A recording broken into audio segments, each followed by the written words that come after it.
I paid for my best friend's IVF treatments. She named the baby after my husband, and everyone clapped like it was romantic. I didn't react right away. I smiled. I even teared up a little, standing there in that pastel-decorated hospital room, holding a gift basket that probably cost less than a single hormone injection I'd helped fund. "Everyone," she said softly from the hospital bed, glowing and exhausted and victorious, "meet Noah James." Noah, my husband's name. Not similar, not close. Exakt. And the worst part? My husband squeezed my hand when she said it. Like this was beautiful. Like this was normal. Like I wasn't standing there trying to figure out whether I was overreacting or slowly being humiliated in front of 12 people. Let me rewind. Her name is Lily. We've been best friends since we were 8. The kind of friendship where our moms joked about us being sisters. We shared lockers, secrets, apartments, trauma. Every breakup, every promotion, every stupid decision, we processed it together. When she got married before me, I was her maid of honor. When I got married 2 years later, she cried harder than I did. She and Mark started trying for a baby right after their honeymoon. It didn't happen. A year passed, then another. Doctor visits turned into fertility specialists. Specialists turned into treatments. Treatments turned into quiet tears in my kitchen at midnight. I remember the first time she admitted they couldn't afford another IVF round. "We've already drained our savings," she whispered, staring at the floor. "Mark doesn't want to take out another loan." I didn't even hesitate. "We'll help," I said. And by we, I meant me and Noah. We weren't rich, but we were stable. Dual income, no kids, modest house, a little savings cushion. When I told Noah I wanted to cover her next cycle, he surprised me. "Let's do it," he said immediately. "No hesitation." No questions about repayment, just immediate agreement. At the time, I thought that made him generous. Looking back, I wonder if it made him invested. The injections started again. The appointments. The emotional roller coaster. Lily would text me updates constantly. Follicles growing, egg retrieval numbers, embryo counts. Noah started asking about it too. "How'd the transfer go? Is she feeling okay?" First, I thought it was sweet. He'd always liked Lily. They'd gotten along easily from the beginning. Shared humor. Same taste in movies. There were times the three of us would sit in the living room and Mark would fall asleep early, leaving Lily and Noah debating something dumb while I cleaned up dishes. Normal stuff, or so I thought. When the pregnancy test came back positive, Lily screamed so loudly over FaceTime I thought something was wrong. We cried together. Noah hugged me from behind and whispered, "You did this." At the time, I thought he meant financially. Now I'm not so sure. The pregnancy wasn't easy. Lily had complications early on. Bed rest for a month. Anxiety through the roof. I drove her to appointments when Mark couldn't get off work. Sometimes Noah came too. "It's good for Mark to have a break," he said once.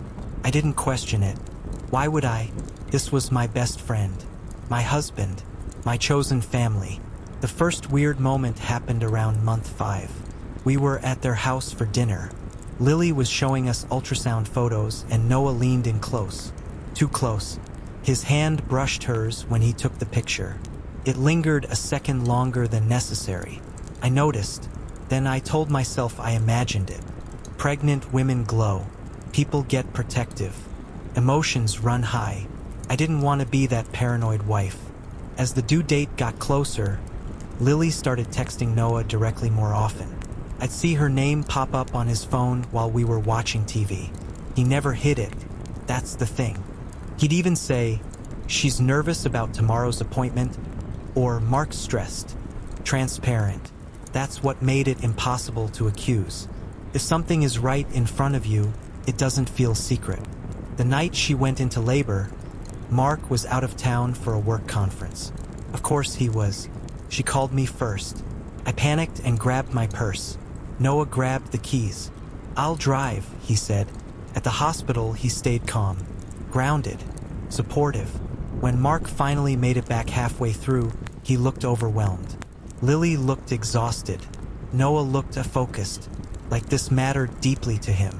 Again, I told myself that's normal. We paid for this round. We were emotionally invested. Hours later, when the baby finally cried for the first time, I sobbed. Lily reached for my hand. Mark kissed her forehead. And Noah stood at the foot of the bed staring at that baby like he was memorizing him. Then came the name reveal. Noah James. The room filled with soft gasps and smiles.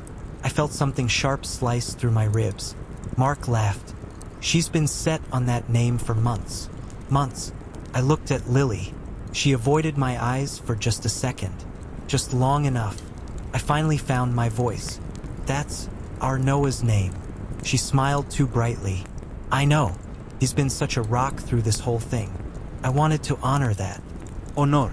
Like he donated more than money. Everyone looked at us expectantly, waiting for approval. My husband squeezed my hand. It's beautiful, he said. Beautiful. I nodded slowly, because what was I supposed to do? Accuse my postpartum best friend of something disgusting in a hospital room? So I smiled. But something inside me shifted permanently in that moment.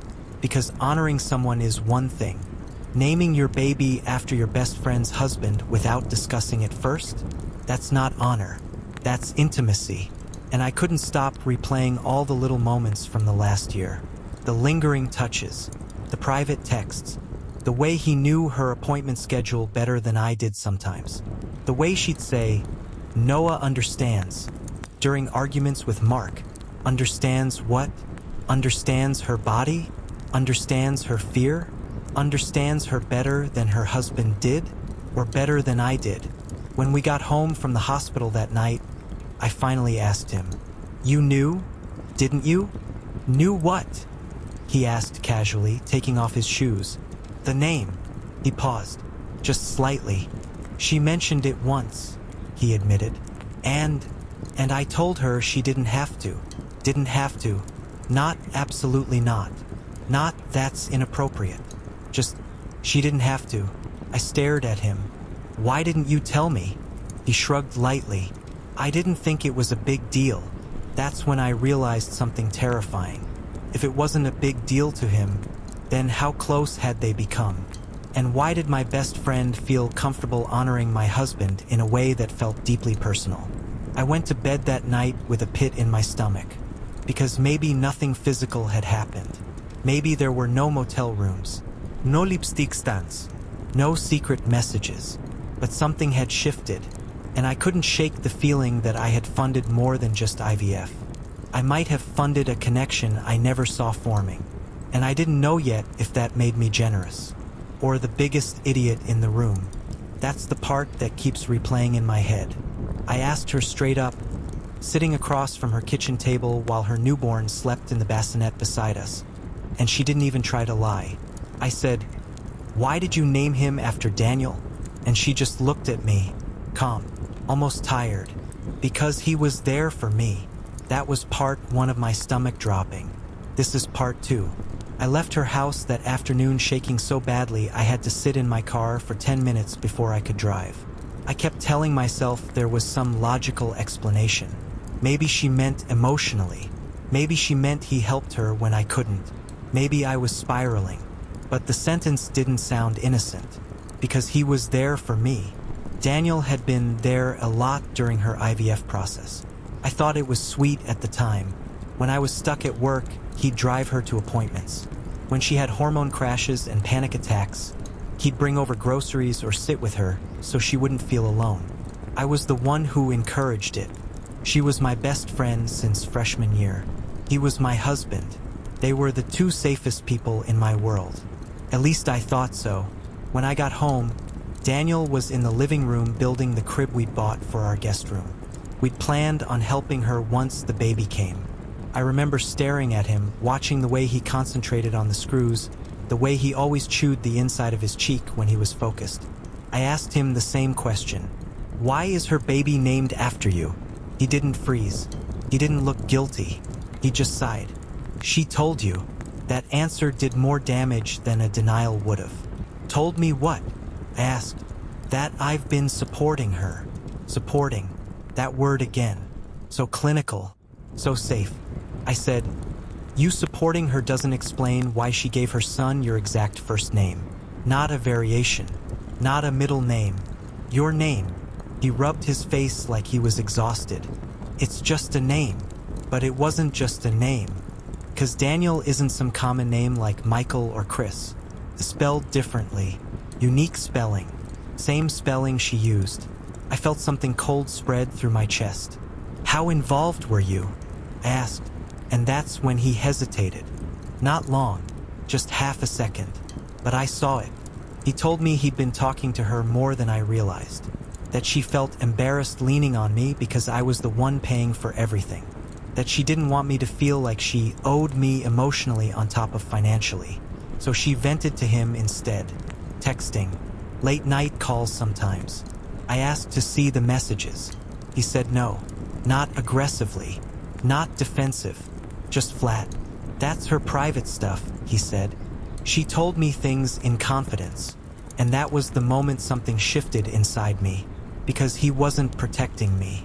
He wasn't reassuring me. He was protecting her. I laughed. It didn't even sound like me. So my husband is keeping secrets with my best friend? They're not secrets about us. That sentence is burned into my brain. Not secrets about us. So what were they about? I didn't scream. I didn't throw anything. I just went upstairs and locked myself in the bathroom. I scrolled through our bank statements instead, looking for something, anything. That's when I saw it. A transfer I didn't recognize. Not huge, $2,000, from our joint savings. 3 months ago. The memo line said, clinic balance. My stomach flipped. I had covered her IVF cycle. Every invoice, every medication. She'd shown me the bills. I paid them directly. So what was this? I walked back downstairs holding my phone. What is this transfer? He looked at it and immediately knew which one. She was short, he said. There were additional lab costs. Why didn't she tell me? She didn't want you to feel taken advantage of. I just stared at him. You mean the woman whose entire pregnancy was funded by me didn't want to feel like she was taking advantage of me? So she secretly took money from my husband? His jaw tightened. I gave it to her, from our account, without telling me, for a treatment I was already paying for. That night we didn't sleep in the same bed.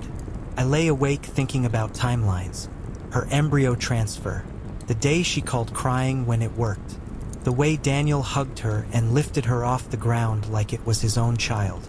I remembered how long that hug lasted. The next morning I went back to her house. She looked surprised to see me, not nervous, just surprised. I didn't sit this time. I asked one question. Is there anything about this pregnancy I don't know? She went quiet in a way that didn't feel innocent. And then she said something that still makes me feel physically ill.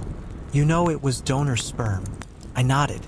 We didn't go through the clinic donor list. Everything in the room felt like it tilted. What does that mean? She swallowed. The clinic fees were too high for a premium donor profile. So Daniel offered. There it was. Clean, simple, devastating. I think I stopped breathing for a second. He offered what? She looked at me like I should already understand.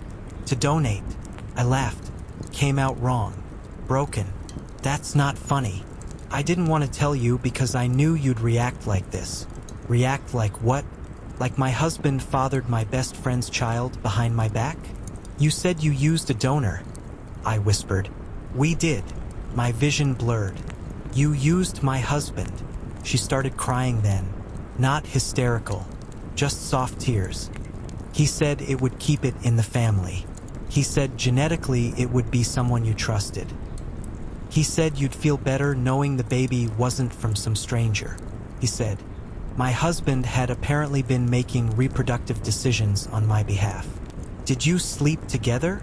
I asked. No. I believed her, and somehow that almost made it worse, because this wasn't some drunken mistake or affair. This was calculated, planned, discussed. How long have you been talking about this? Since the second failed cycle, she admitted. That was the one where she sobbed on my couch and told me she felt like her body was broken.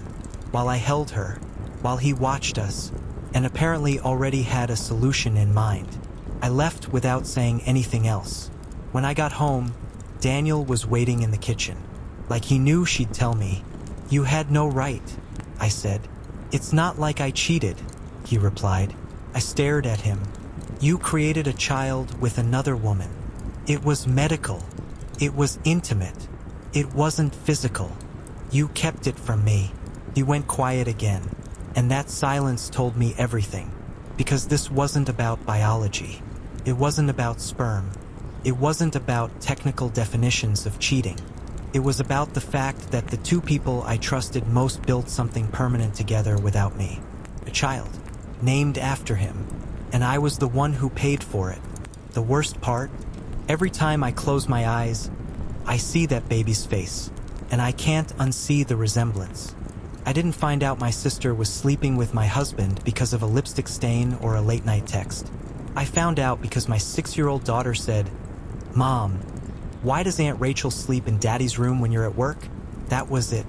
That was the moment my entire life split clean in half. I remember standing in the kitchen, holding a half-cut apple, knife still in my hand, my daughter sitting at the counter swinging her legs like she hadn't just detonated a bomb in the middle of our family. The house smelled like laundry detergent and spaghetti sauce. It was an ordinary Tuesday, and suddenly, nothing was ordinary anymore. I asked her to repeat it, calmly, too calmly. She shrugged and said, "When you work late, Aunt Rachel comes over and sleeps in your bed. Daddy says it's our secret because you get stressed." Our secret. I felt something cold slide down my spine. My husband Mark worked from home. I worked double shifts at the hospital. My sister Rachel had been helping out with the kids for months. I thought I was lucky. I thought I had support. Instead, I had Betrayal sitting at my kitchen counter eating apple slices.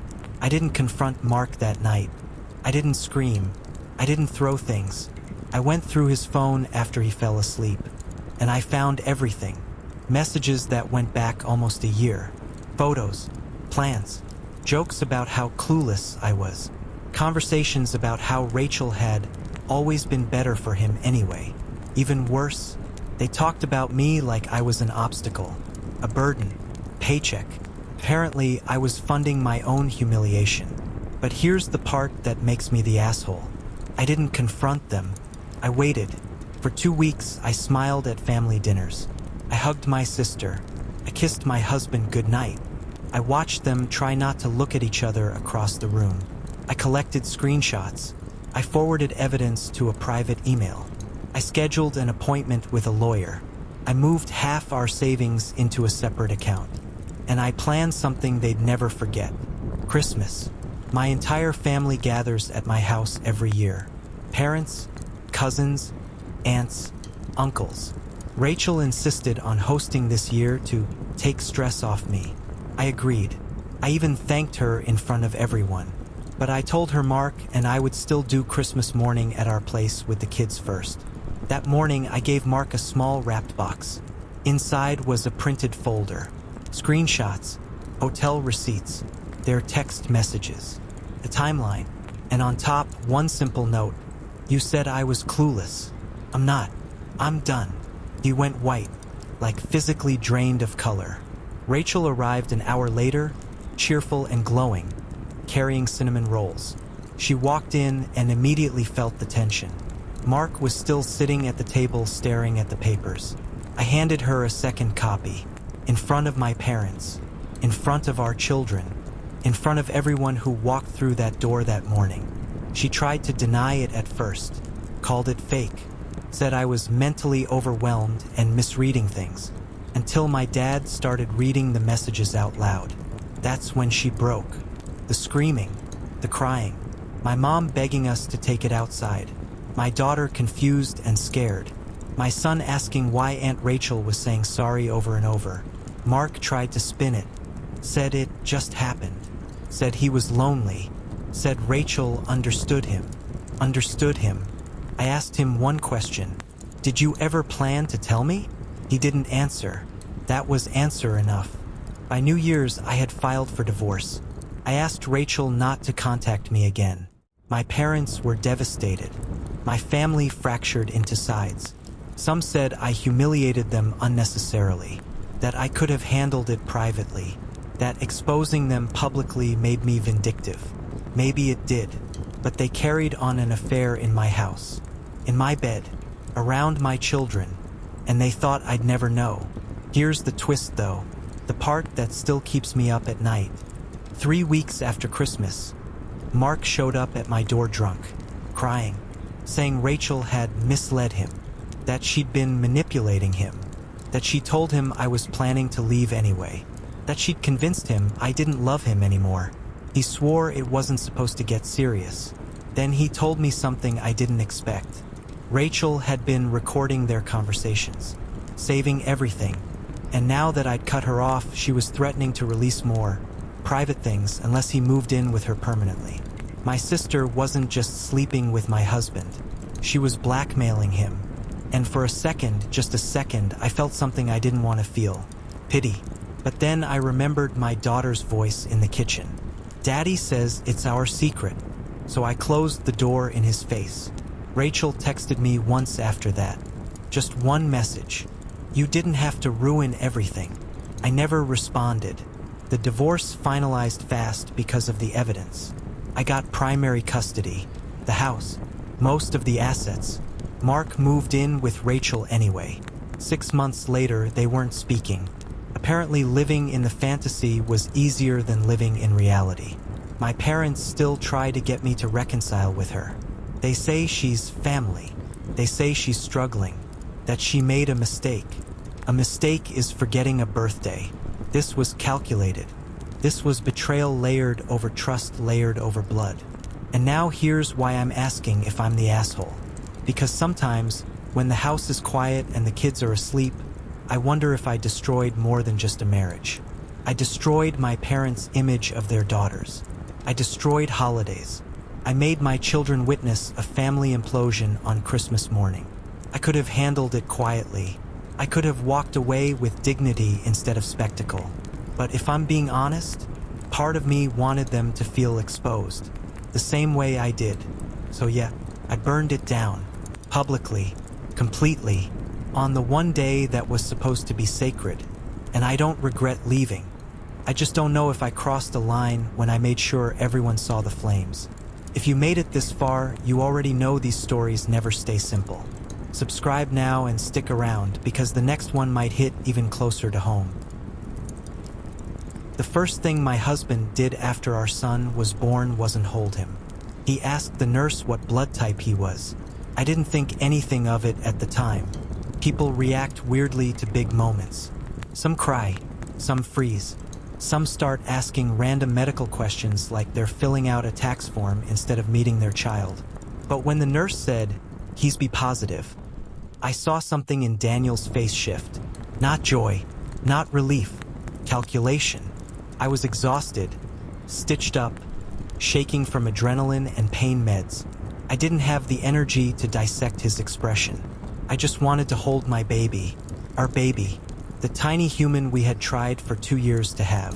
Daniel kissed my forehead, but it felt automatic, like muscle memory. He kept glancing at the bassinet. Later that night, when it was just us in the hospital room, he asked me what my blood type was. "O positive," I said. "And mine's O negative," he replied. I shrugged. "Okay." He didn't respond. He just nodded slowly, like he'd confirmed something in his head. I didn't realize until weeks later that he'd gone home that night and Googled genetics. Fast forward 3 years. We had a healthy, stubborn, hilarious little boy named Mason who looked exactly like Daniel. Same brown hair, same crooked smile, same dimple on the left cheek. Everyone said so. Copy and paste. Daniel's mom would laugh, but Daniel stopped laughing. Started small, little comments. "Where did he get those eyes? They look darker than mine. Are you sure your family doesn't have B blood somewhere?" At first I thought he was joking. Then I thought he was insecure. Then I started getting angry, because there's only so many times you can subtly imply your wife cheated before it stops being subtle. I have never cheated on Daniel. Not emotionally, not physically, not even close. I barely had time to shower those first few years, let alone conduct some secret affair, but he kept circling back to it.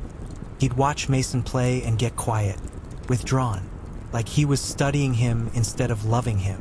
One night, after putting Mason to bed, Daniel sat across from me at the kitchen table and said, "I need you to be honest with me." I felt my stomach drop. "I am honest with you." He swallowed. "Is there any chance Mason isn't mine?" I laughed, not because it was funny, because it was absurd. "Are you serious?" He didn't laugh back. That was the first time I felt something crack. I told him no, over and over. I reminded him how long we tried, how many doctor visits, how many negative tests, how I cried every month thinking I couldn't give him a child. He said he knew. He said he trusted me. But he also said the blood types didn't make sense. Apparently, 2O parents can't have a B child. I'm not a geneticist. I'm a third-grade teacher. I told him maybe the hospital made a mistake.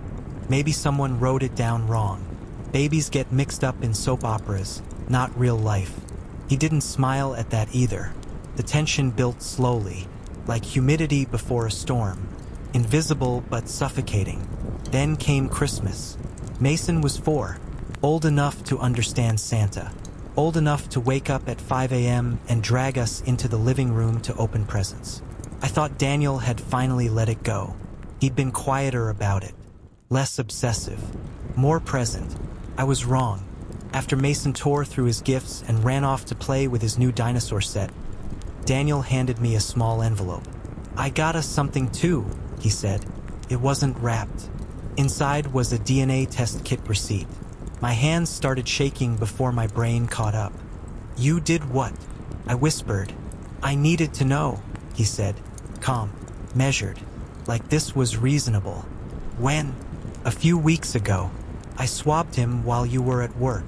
"You swabbed him?" Like he was collecting evidence. Like our son was a crime scene. I felt heat crawl up my neck. "You tested our child behind my back?" "I tested my son," he corrected. The distinction gutted me. He said the results would arrive by email that afternoon, that he didn't want to hide it anymore, that he couldn't live with the doubt. The doubt.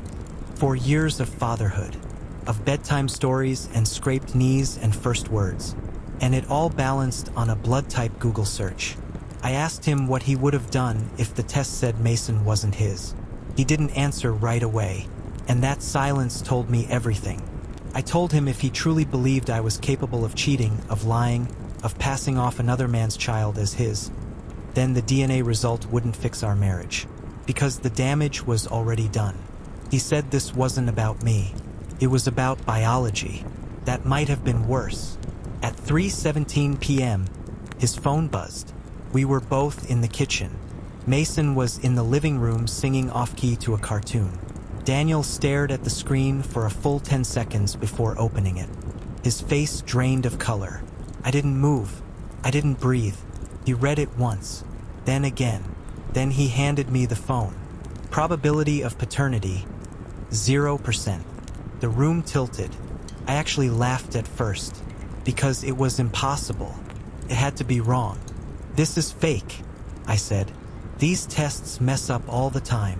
But Daniel wasn't looking at me. He was looking toward the living room, toward Mason. And the look on his face wasn't anger. It was something worse. It was validation. Validation is an ugly thing when it confirms your worst fear. Daniel didn't yell. He didn't throw the phone. He didn't accuse me again. He just nodded slowly, like the universe had finally aligned with his suspicions. "I knew it," he whispered. That whisper hurt more than if he'd screamed. "I never cheated on you," I said immediately. My voice sounded distant, like it belonged to someone else. "There's no one else. There has never been anyone else." He looked at me like I was speaking a different language. "The test says 0%. I don't care what the test says. It's wrong." He ran a hand through his hair, pacing now. "These tests are 99.9% accurate. Then something else is wrong." I shot back. "The lab, the sample, Maybe you contaminated it." He gave me a look that said I was grasping at straws. In the living room, Mason laughed at something on TV. The sound sliced through the tension like a knife. Daniel turned toward it again. "Does he know?" he asked quietly. "Know what? That I might not be his father." The word father hung in the air like smoke. "You are his father," I snapped. "You raised him. You love him."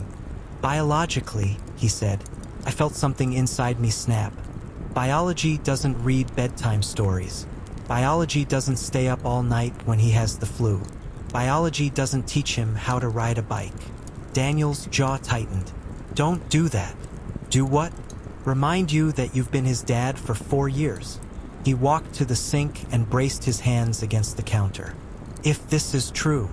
"It's not." "If it is," he continued, ignoring me, "then you've lied to me every single day of his life." I wanted to scream. I wanted to shake him. But underneath the anger, something colder was creeping in. Confusion, because I knew I hadn't cheated. I knew it with every fiber of my being. There wasn't even a questionable moment I could replay in my head.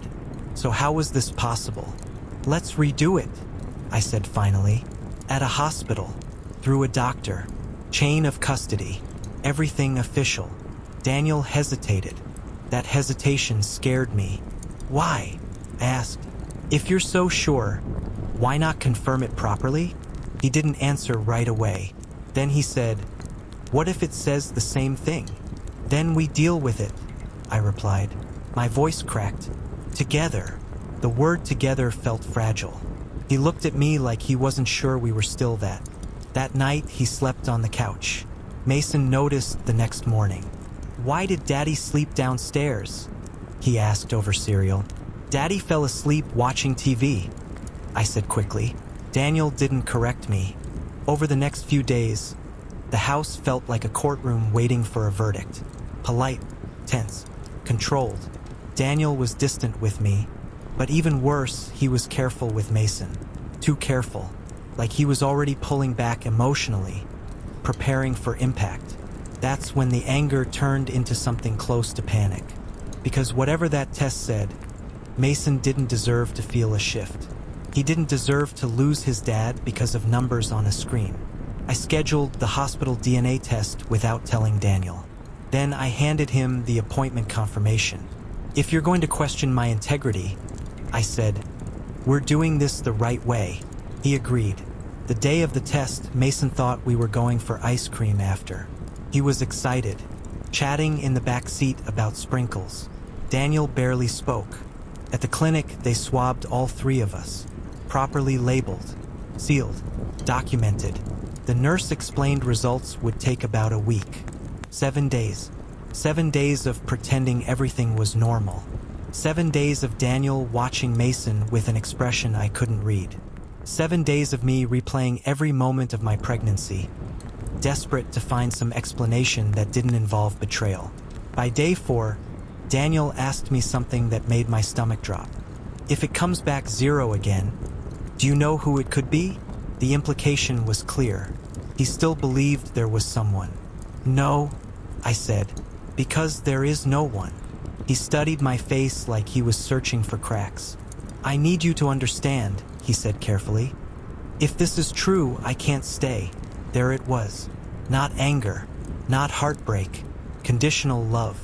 "If what is true," I asked, "that a lab result contradicts my entire lived reality? That he's not mine. He is yours. Biologically," he repeated. I felt tired in a way that had nothing to do with sleep. "You're already preparing to leave him," I said quietly. "I can see it." His silence confirmed it. On the 7th day, the clinic called. They wouldn't give results over the phone. We had to log into a secure portal. Daniel insisted we open it together. We sat side by side at the kitchen table. Same place where this started. I entered the login information with shaking hands. The file loaded. I didn't read it first. I watched Daniel's face. His eyes scanned the page. Then they widened. And for the first time since Christmas morning, he looked afraid. His eyes didn't just widen. They darted. back to the top, then down again, then back to the top like he thought he'd misread it. "What?" I whispered. He didn't answer. "Daniel, what does it say?" He turned the laptop toward me. Probability of paternity, 99.98%. For a second, the words didn't register. They just floated there on the screen, meaningless symbols. Then my brain caught up. 99.98%. Not zero. Not even close. I let out a sound that was half laugh, half sob. My whole body went weak with relief so intense it hurt. "He's yours," I said, even though the report had already said it. "He's always been yours." Daniel didn't look relieved. He looked confused. "This doesn't make sense," he muttered. I stared at him. "It makes perfect sense." No. The first test said 0. The first test was wrong. But how? He ran a hand over his face. "These companies are accurate. Apparently not when you're swabbing a 4-year-old in the kitchen like you're collecting evidence from a crime scene." The anger I'd been holding in finally pushed its way out. "You did it wrong.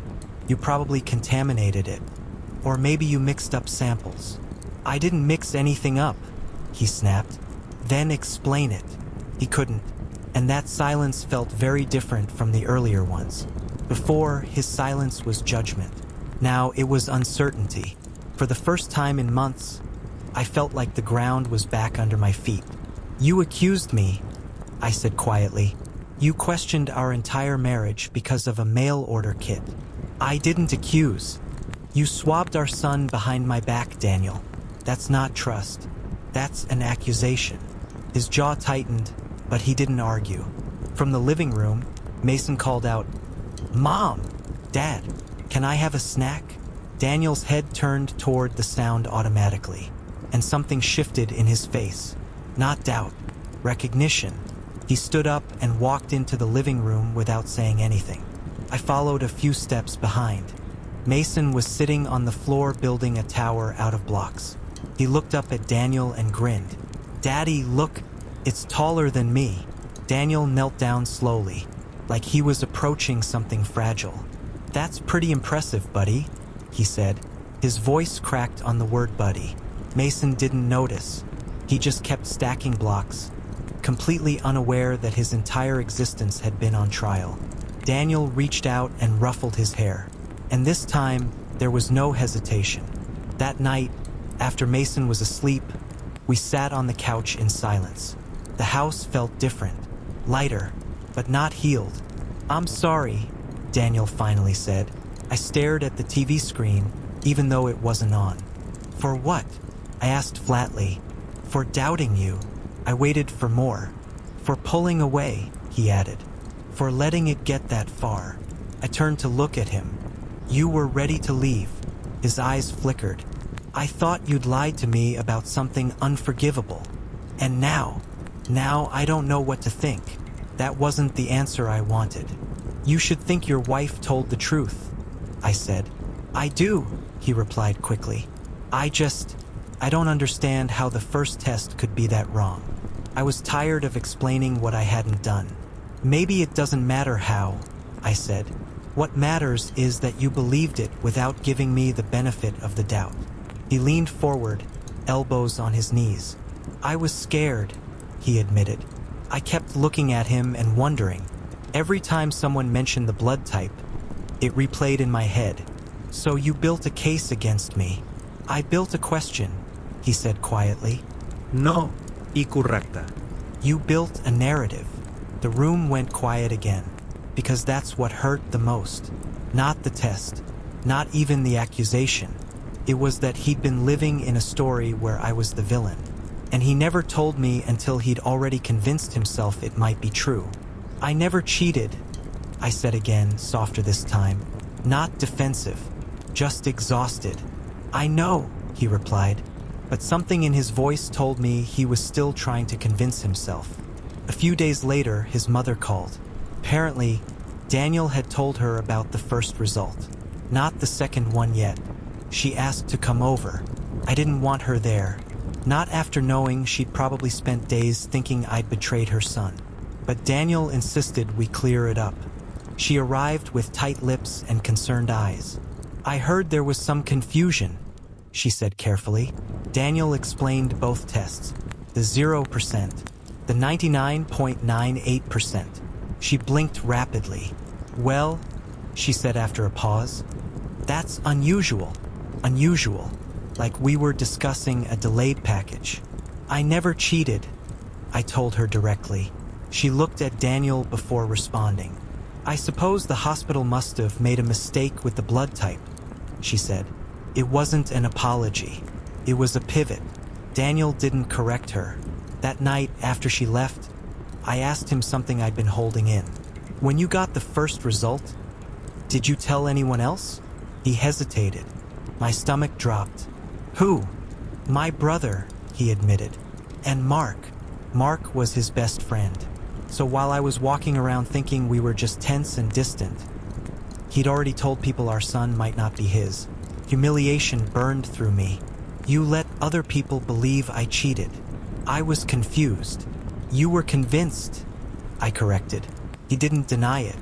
And suddenly, the relief from the second test felt incomplete. Because even though science had cleared me, the damage had already spread. Trust isn't something you restore with a PDF. And I realized something sitting there on that couch. The real test wasn't DNA. It was whether I could live with the fact that the man I married had been ready to walk away from both me and our child based on suspicion alone. The numbers said 99.98%. But marriage isn't graded by percentages. And I wasn't sure ours would survive this. I didn't leave him right away. That would have been easier to explain. Instead, I stayed. And that's what made everything heavier. Because once the second DNA test proved Mason was Daniel's son, everyone expected us to snap back into place. Like the past few weeks had just been a glitch, a misunderstanding, a funny story we'd laugh about one day. But I couldn't laugh. Every time Daniel hugged Mason, I saw the version of him who had hesitated. Every time he kissed me, I remembered the way he'd said, "If this is true, I can't stay." He had already imagined a life without us. And that imagination doesn't just disappear. A week later, I found out how far the damage had spread. I was at the grocery store when I ran into Mark's wife, Jenna. She gave me a look I couldn't quite read. Not rude, not warm, just aware. "How are you holding up?" she asked. "Fine," I said cautiously. She shifted awkwardly. "Daniel told Mark things got sorted out, that the hospital result changed. Changed, like the truth had flipped, not been proven." I forced a tight smile. "It didn't change. It was always the truth." She nodded, but her expression told me something else. They had believed it, all of them. For however many days that first result was floating around, I was the wife who cheated. The woman who fooled her husband into raising another man's child. Even if they never said it to my face. By the time I got home, I wasn't just hurt. I was angry. Daniel was in the backyard teaching Mason how to kick a soccer ball. Mason kept missing, laughing every time. Daniel laughed too, like nothing had almost collapsed. I stood at the window and watched them for a long moment. Then I stepped outside. "We need to talk," I said. Daniel saw my face and immediately sent Mason inside to grab water. "What happened?" he asked. "You told more people than just your mom and brother." His shoulders stiffened. "Mark needed to know. I was spiraling." "You didn't need to know if I cheated?" I shot back. "But Mark did. That's not fair." "No, what's not fair is I'm walking around town as the woman who betrayed her husband. They don't think that. You don't know that." He opened his mouth, then closed it. And there it was again, that uncertainty. "You believed it," I said quietly. "Why wouldn't they?" His face fell. "I was scared," he repeated, like it was a magic phrase that erased everything. Scared doesn't justify humiliation. Mason came running back outside before he could respond, and the conversation died right there. But something inside me didn't. That night, after Mason was asleep, I told Daniel I needed space. "Space?" he repeated like it was foreign. "Yes, not a divorce. Not yet. But I can't just pretend this didn't happen. He looked genuinely shaken. I said I was sorry. I know, I replied. But sorry doesn't undo the fact that when things got hard, your first instinct was to doubt me. Not talk to me, not trust me, doubt me. He ran his hands over his face. What do you want me to do? Own it, I said. Not as confusion, not as fear, as a choice. He stared at me. You chose to believe a lab over your wife. The silence stretched. I did, he admitted finally. Hearing him say it hurt, but it also felt honest. I need you to tell your brother and Mark the full story, I continued. Not just that the second test came back different. Tell them you were wrong. I already told them the result. That's not the same thing. He knew it wasn't. 2 days later, he invited them over. I stayed in the kitchen while they talked in the living room. I didn't hear every word, but I heard enough. I jumped to conclusions, Daniel said. She never cheated. The first test was messed up. I handled it badly. There was an awkward pause. Then his brother said, "Man, that's rough. Rough, like it had happened to him." Still, it mattered that he said it. Later that night, Daniel came into the bedroom and sat beside me. I told them, he said. Did they apologize? They said they never judged you. I raised an eyebrow. He gave a weak half smile. I know. For the first time in weeks, we both almost laughed. But healing isn't a switch. It's slow. There are still moments when I look at him and remember the version of him who was ready to pack a bag. The man who asked if I knew who it could be. And I know he carries his own guilt too. He's more attentive now, more present, almost overly careful sometimes, like he's trying to earn something back. Maybe he is. A month after Christmas, Mason brought home a drawing from preschool. It was a stick figure family, 3 tall shapes holding hands. Underneath, in uneven letters, it said, "My family." Daniel stared at it for a long time. Then he picked Mason up and held him so tight Mason squealed. "You're my whole world, buddy," he said. And this time, there was no doubt in his voice. Later that night, Daniel looked at me across the dinner table and said something that surprised me. "I think I need therapy." I blinked. For what? For how fast I believed the worst. For why I was so ready to assume betrayal instead of error. That was the first time I saw him take real responsibility. Not just for the mistake, but for the mindset behind it. We're still working through it. Trust isn't measured in percentages. It's measured in what you choose to believe when there's uncertainty. And now, when I think about that first DNA test, I don't just remember the shock. I remember the moment Daniel said, "If this is true, I can't stay," because that was the real test. And we're still proving day by day that we both choose to stay. If this story hit you in a way you didn't expect, make sure you subscribe and stick around. Because sometimes the truth isn't about DNA, it's about who stands beside you when everything feels like it's falling apart.